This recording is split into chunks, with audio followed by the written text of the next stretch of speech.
Welcome to today's deep dive.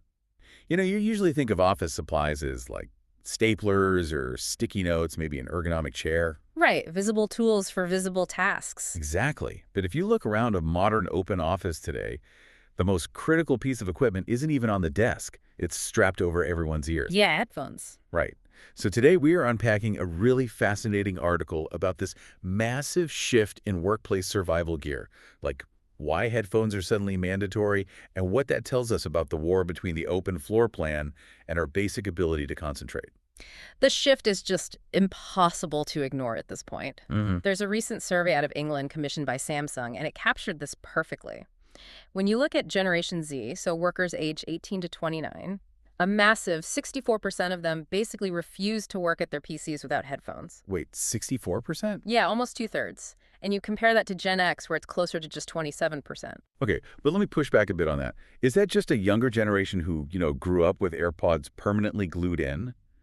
Or is there something fundamentally broken about the office environment they're entering? Well, I mean, it's really easy to blame the smartphone generation, right?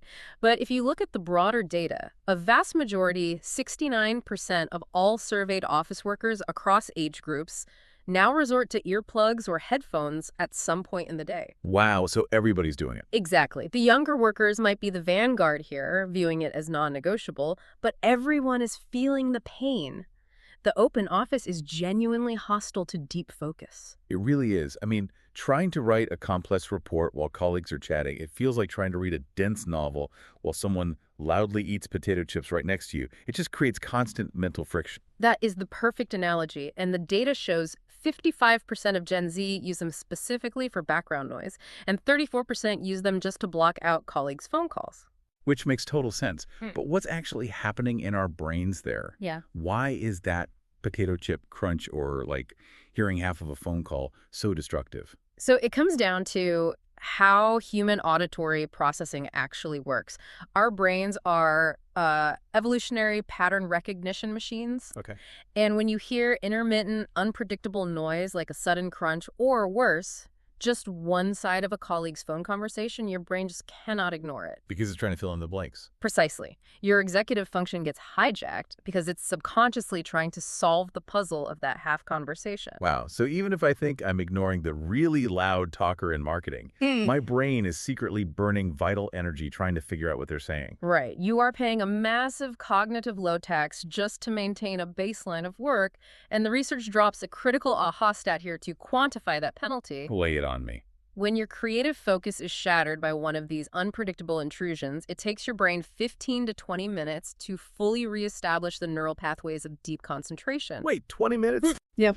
Up to 20 minutes. So a quick 3-minute interruption from a coworker actually costs me almost half an hour of real productivity.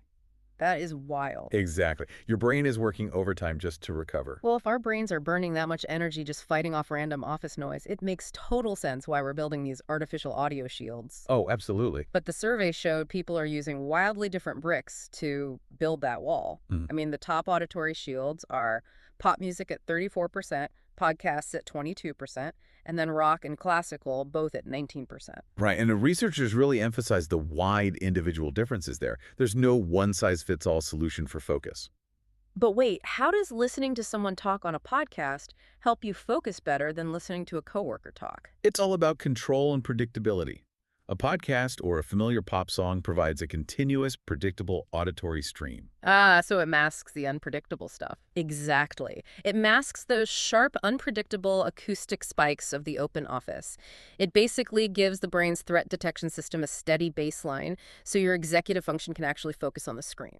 Which explains why, while 61% of people say they want a quieter space, 37% actually prefer soft music or unobtrusive chatter. Yeah, the key isn't necessarily absolute silence. It's replacing chaotic noise with controlled sound. So the real takeaway for you listening right now, whether you're Gen Z, Gen X, or managing a team of both, is to stop treating office noise as just a mild annoyance. Right. Understanding that 15 to 20-minute focus recovery costs can fundamentally change how you protect your work time. Exactly. Defending your work environment with headphones isn't antisocial. It's biological self-defense. We have to design our days with that cognitive tax in mind rather than pretending human biology can just, adapt to a noisy room through sheer willpower. For sure. But it does leave you with kind of a provocative question, doesn't it? How do you mean? Well, if our brains are adapting to rely on headphones to filter out the real world and maintain productivity, might we eventually lose the cognitive ability to concentrate without an artificial audio cocoon? Oh, that's a fascinating point. Right, like are we slowly outsourcing our focus to our devices? Yeah. Definitely something to mull over the next time you plug in at work.